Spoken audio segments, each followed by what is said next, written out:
So now I picked up the camera for a bit to show you a little bit up close and personal.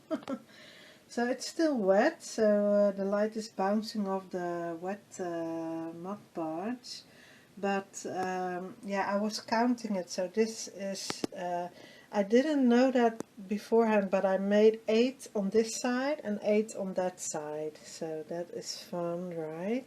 So I'll take a few pictures of this and then you'll see me in the next. Thank you so much for watching. I'm so enjoying this challenge with the foregrounds or the backgrounds I will complete on time, but the foregrounds I don't know if I will, the designs, or how do you call that?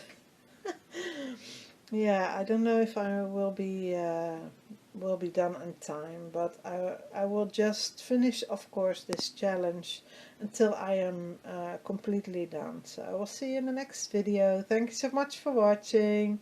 Bye. Thank you. Doei. Doei.